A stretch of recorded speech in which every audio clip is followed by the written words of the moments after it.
Hello, welcome to or back to my channel. My name is Stevie, this is Stevie Reads, and in this video we are finally picking up the prequels to the Hunger Games series. Well, actually just one prequel, I lied.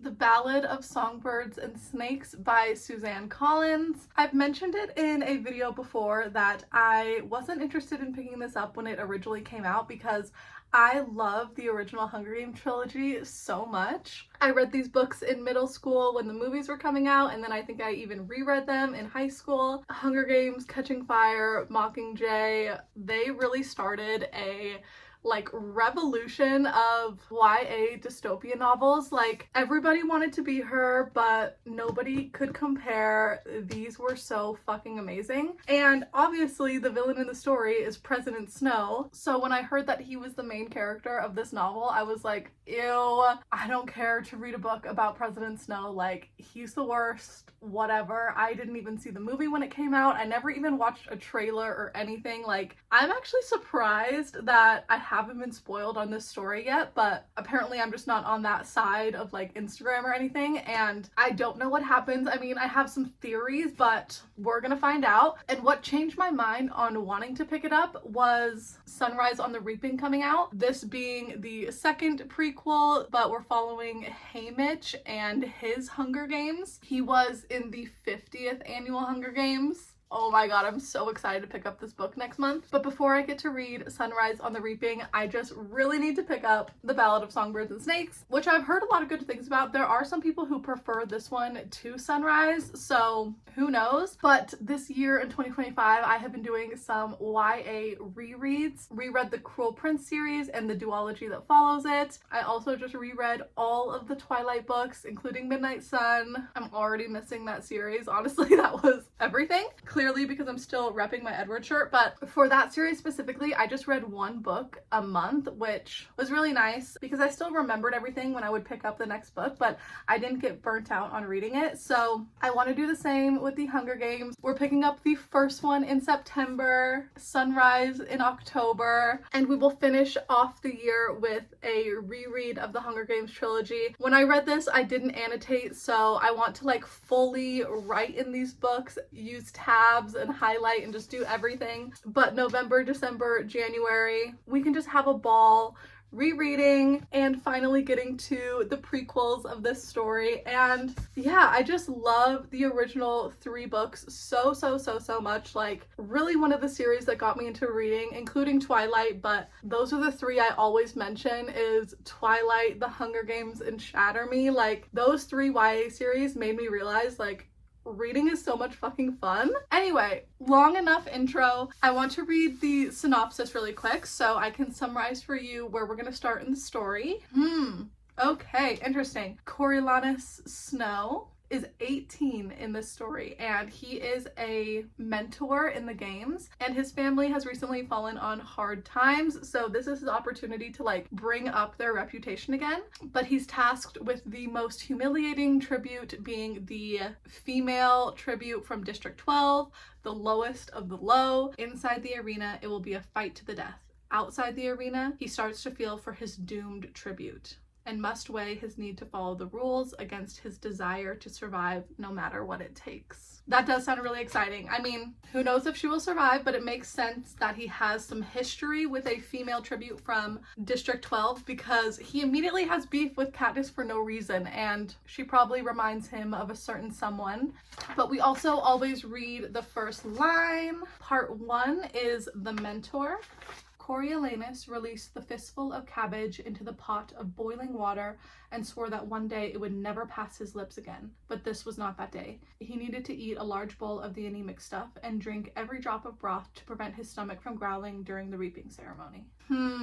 Even the like chapter header and the text on the page is reminding me of the Hunger Games. Like, it just looks so familiar and so nostalgic. Oh, I am so excited to start this, and I am going to annotate this one as well. So I need to set up my annotation key this morning, which I still have some time to do, but sadly it is a Tuesday, so I need to go into work, but I'll take my copy. Hopefully I'll get to read some chapters on lunch, and definitely when I get home tonight, I'm going to dive right in. And sorry I didn't mention it earlier, but this is going to be a spoiler video. Since it's only one book for the video, I need to talk about the plot points and everything that's going on. So if you haven't read this yet or you haven't seen the movie, just letting you know, I'm going to dive into spoilers because I need something to yap about with you guys. But I'm gonna read a book with President Snow as the main character. Wish me luck, y'all. Hello!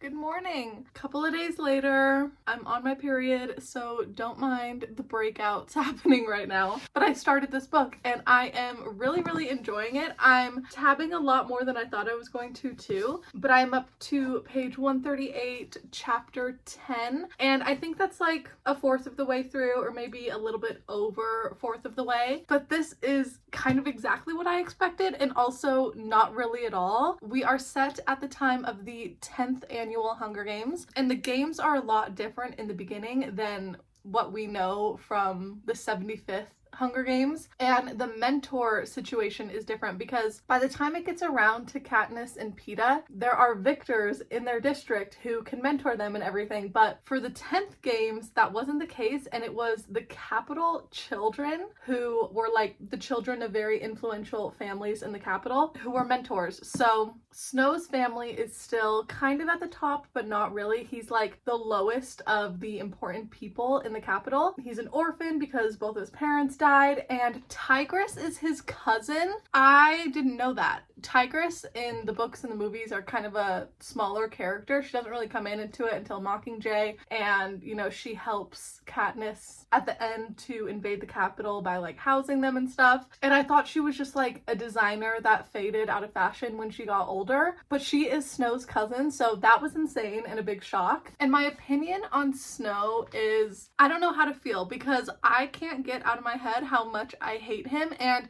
at the beginning of the story, he's an 18-year-old boy and he's lived through an insane war and famine. You know, he's had to eat the same disgusting oatmeal concoction that they were able to scrounge up during the worst years of the war. But all of that was happening when he was like 8 years old because it was 10 years ago. So it's still been rough the first 10 years of these games. Like, children only really go to school to get their little crackers or whatever that they get for going there. But there has been some cannibal moments that I was not really prepared for, very savage and brutal. And the Hunger Games themselves is also way more savage in the first like 10 years. Like, the tributes have not been given luxury treatment before the games. The games haven't even started yet, but after they collected all of the tributes from the districts, they put them all in a cage in the Capitol Zoo and haven't given them food for days. Like, some of them are withering away and starving even before they're putting them into the arena. And there's one capital child I like, Sejanus. Sejanus is the only person who I feel like has a heart because he is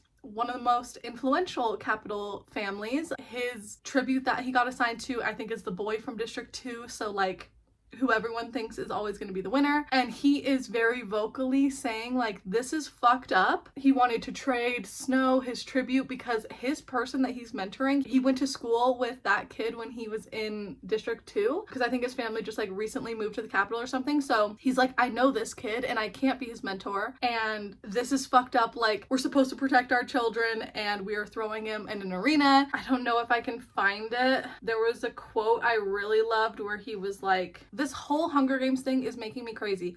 I mean, what are we doing? Putting kids in an arena to kill each other? It feels wrong on so many levels.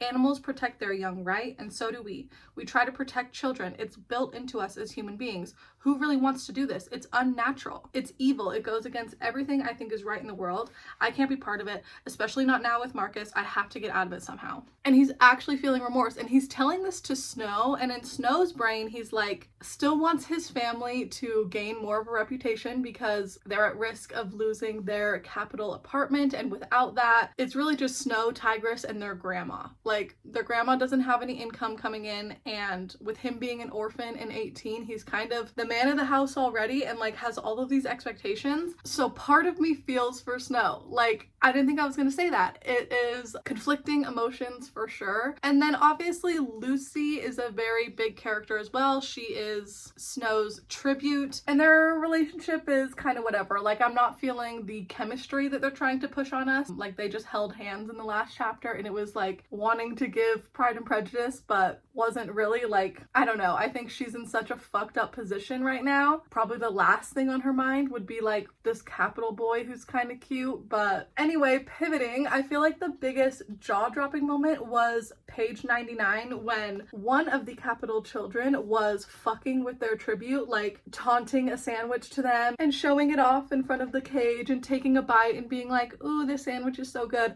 And their tribute literally took a knife out of their hip like sheath and slit their throat.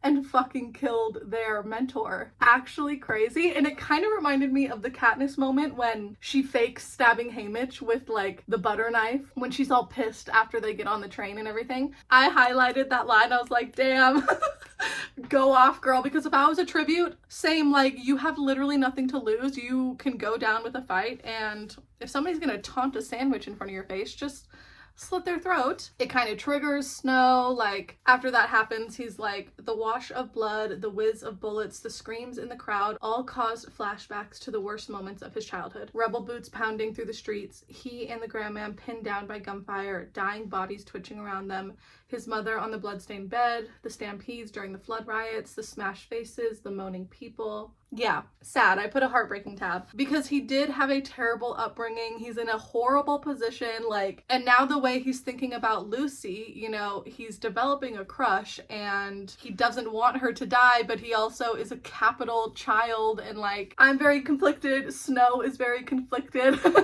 There's a lot of emotions, but also the game maker killed a mentor who lied to him. Like, Snow was kind of a part of this plan and did a little white lie to the game maker, but the other tribute really lied to the game maker. And now that Snow sees that even he is not safe, he's like, it was like the Hunger Games, only they weren't district kids. The Capitol was supposed to protect them. He buried his head in his hands, confused, angry, and most of all afraid. Afraid of Dr. Gall, afraid of the Capitol, afraid of everything. If the people who were supposed to protect you played so fast and loose with your life, then how did you survive? And then I think that shed all of his loyalty to the Capitol, because then he's like, if you couldn't trust them, who could you trust? All bets were off. All bets are off. And I don't know what that means, but I'm excited to see him actually like have an opinion and fight. Like, I've loved Sejanus from the beginning because he's been saying this, and Snow in his head is just like, I kind of agree, but I have to keep doing this. And now Snow's like, if capital children can fucking die, then I don't give a fuck anymore. And it's sad that it took him realizing that he wasn't safe for him to care, but that's fucking common with people. He's even talking to Lucy at one point, and she's saying that she's scared, and he's like, I want to say that it's okay, but I know I can't say that because it's not okay. He thinks about the fact that she's actually going to die. No matter what, like, she is going to die. And he's like, it wiped away the last few shreds of resistance he had, and despair engulfed him. For her, for himself, for the both of them. And he's like, oh, Lucy Gray, I'm so sorry. I'm so sorry about all of this. You must hate me. You should. I would hate me. He says, I should be like Sejanus and at least try to quit. Thank you. Thank you, thank you, thank you. Like, Sejanus was the only character I actually liked, and the fact that Snow is like, I should be like him, I'm like, okay, you're not a shit kid. I'm actually coming around to you. Didn't think that was gonna be the case. The Capitol kill another child and then say, while evil exists, it does not prevail, which is so hypocritical. I literally wrote so hypocritical in the book because they really brutally murdered the District 10 girl who killed her mentor. High in the air, the bullet-ridden body of the District 10 girl, Brandy, dangling from its hook. Shackled to the truck bed, looking utterly filthy and defeated, were the remaining 23 tributes. And then, yeah, they are like on their way to do the interviews, I think, finally, like their little 5-minute interview before the tributes go into the games. And yeah, the games are just totally different. It says each year the tributes would be locked in with nothing but an arsenal of knives, swords, maces, and the like to facilitate the bloodshed while the audience watched from home. No maintenance, no cleanup. Wind and rain might wash away the bloodstains, but the capital hands would not. So they left the bodies in there until there was one victor, and it was just a fucking blood fest. It wasn't like a forest like Katniss could like run into the trees and hide. It was just a fucking dump. Chunks of metal and stone lay everywhere, and it's a 15-foot wall that encircled a field. So the games were a lot quicker. And a bomb was dropped at the end of 9. Not like a plot point, like a literal bomb went off. The last sentence was, then the world exploded. So somebody's trying to bomb either the Capitol or the tributes. I don't know what the fuck is going on, but I'm a fourth of the way through, and I'm happy that Snow is not a puppet, at least at the beginning of the story, but I don't have a lot of hope for it to be happy or anything, because we know how Snow turns out. He's gonna become the evil fucking villain of every kid's story for the next 75 years. Well, actually, he doesn't live to 75 more years, 65 years. But yeah, I'm having a good time. I'm gonna keep reading today. I don't have predictions really on where the story's going, but I'm having a good time. It's so reminiscent, obviously, of The Hunger Games, one of my favorite trilogies, so I'm just really liking it. And I want to finish it this weekend, like maybe by Saturday or Sunday, because I want to watch the movie this weekend, and I think I'll definitely be able to do it. I'm gonna read a lot more today, maybe hopefully get halfway, so we'll see, but I gotta go to work. I will keep reading, and we'll do an update once I'm halfway.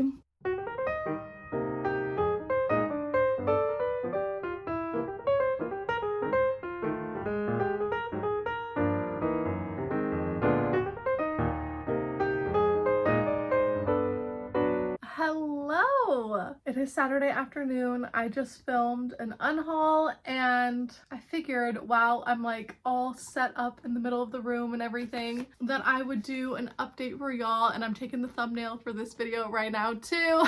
But so far I'm up to chapter 15, so page 223, not quite halfway, but almost there, and it's been like a little less than 100 pages since I did an update. So that bomb went off, and some tributes died, some tributes escaped, and Lucy ended up saving Coriolanus's life. He was stuck under some rubble, and there was a split second where she was debating whether she was gonna run and possibly get shot down or help Snow get out of the rubble and make sure he lives. So she saved his life, which obviously made him feel so guilty because he knows that she is more than likely gonna die very soon when she goes into the games. But also Sejanus's tribute Marcus, that he was school friends with in District 2, escaped, and Marcus was the only one that escaped before like anybody knew what the hell was going on, so he actually got away. They did their pre-games interviews, and Lucy did a song. I really liked it. I highlighted like the whole end of the song, but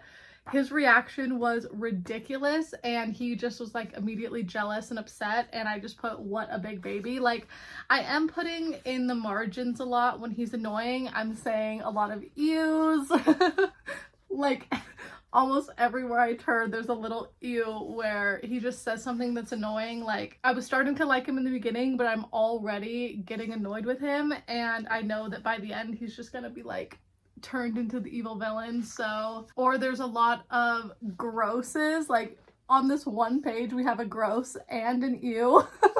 Lucy Gray was his tribute headed into the arena, and even if the circumstances were different, she'd still be a girl from the districts, or at least not capital.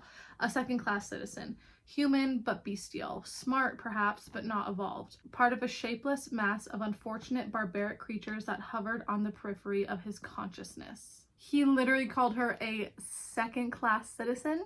Human, but bestial. Smart, perhaps, but not evolved. Like, he's so pretentious and annoying, and it's like, bro, you were born in the capital. That's all you did. Like, Ew, like just so disgusting. Anyway, and then the games start and the Capitol found Marcus and put him in with all the other attributes, but like hung him from this structure. Marcus hung from manacled wrist, so battered and bloodied that at first Coriolanus thought that they were displaying his corpse. But then Marcus's swollen lips began to move, showing his broken teeth and leaving little doubt he was still alive.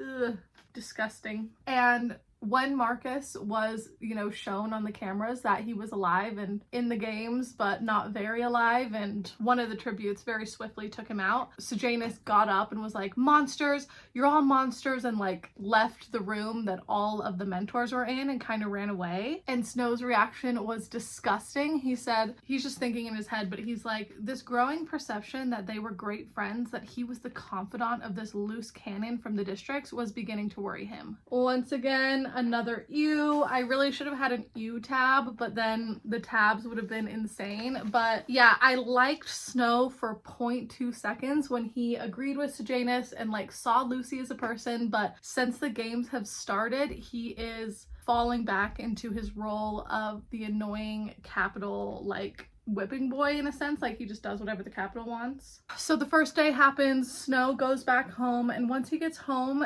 to see his cousin and his grandma, Sejanus's mom is there and she's like, "Hey, everyone said that Sejanus ran away and I was wondering if you know where he is." And Snow's like, "No, I have no idea. You should really go home and look because it's late. Maybe he's there and you just don't know about it because you're here." And right before she goes, up on the screen, she sees a familiar figure on the screen and she's like, no, my boy's right there. So I don't know what that means, if they threw Sejanus into the games now, but I read the first line of chapter 15 too, and he was like, "The moment she said it, I knew she was right. Perhaps only a mother would make the connection in that gloom, but with her prompting, he recognized Sejanus. Something about the posture, the slight stoop, the line of the forehead, how Sejanus had gotten into the arena, he had no idea." So I don't know what the fuck is going on, but Marcus is now dead. Sejanus is in the games. Lucy's in there, but she hasn't really done anything yet. She just ran as soon as the cannons went off, so she's somewhere in the arena, but I don't know what the hell's going on. I'm gonna keep reading today. I literally just need to take this thumbnail and then I can be done filming and doing thumbnails today. I just want to relax. I want to read, enjoy my Saturday, and just get lots and lots of reading done.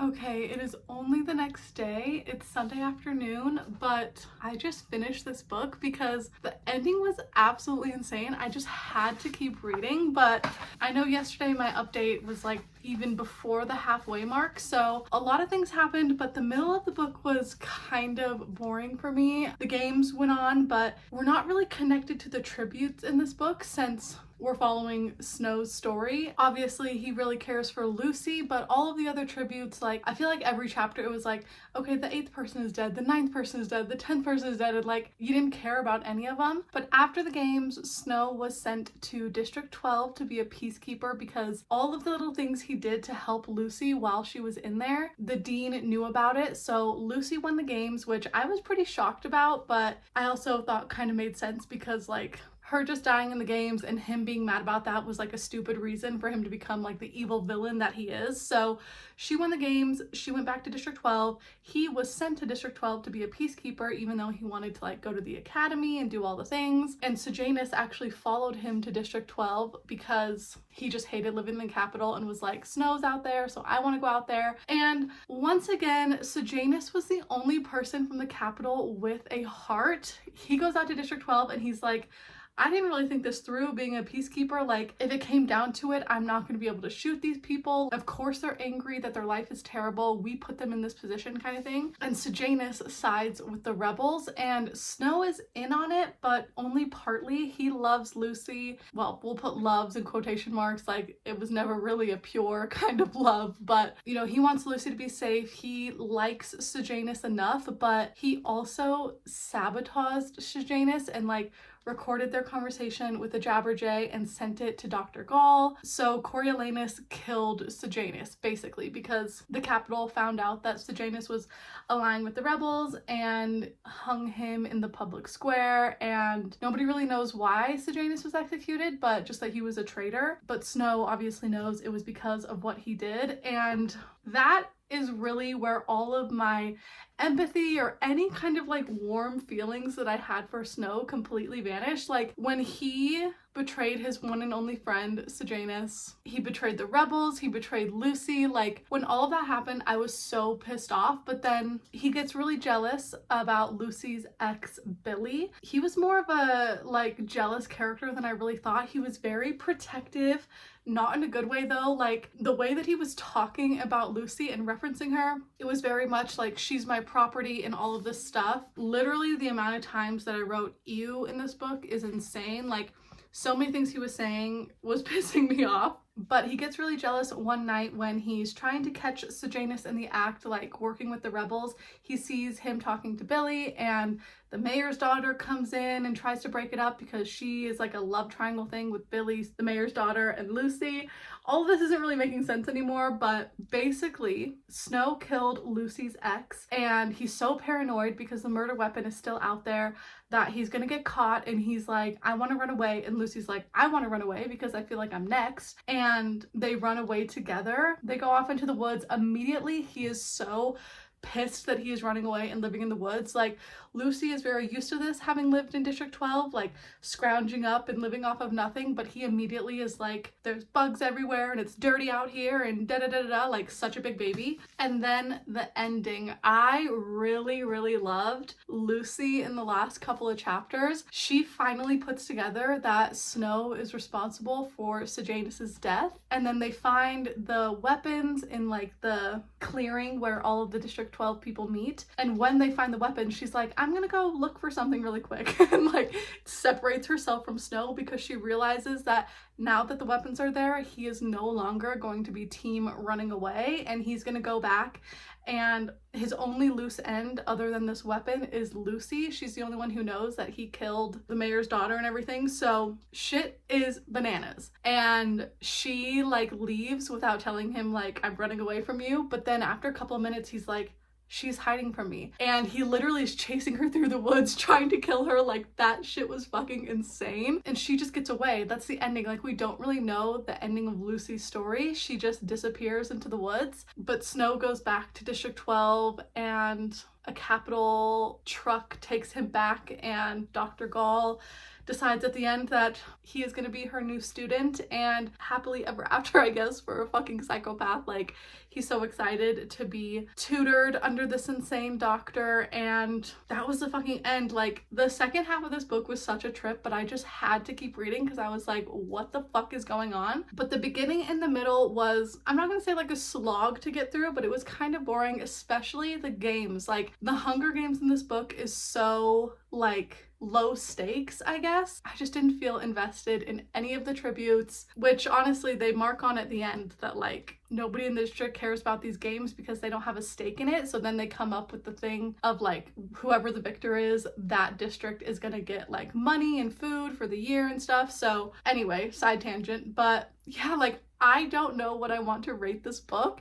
After all of that, like really liking the ending, but the middle was not what I was hoping for. So I think I'll land on a 3.5 for my rating. Not quite a 4, but better than an average 3. We'll go at 3.5. I liked it, and I can kind of see where Snow is coming from, but he also had every single opportunity to do the right thing, but instead decided to be an evil villain. So no sympathy for him, no empathy. Like he could have ridden off into the sunset with his love, but he instead decided to be an evil dictator. So yeah, that's the Ballad of Songbirds and Snakes, 3.5 stars. What a trip. I'm so excited to pick up Sunrise on the Reaping next month. I just adore Haymitch so much, so can't wait to see what that story is all about. But anyway, if you made it all the way to the end, thank you so much for watching. All the socials are linked down below like always, and I will see you next Wednesday for another video very soon. Bye!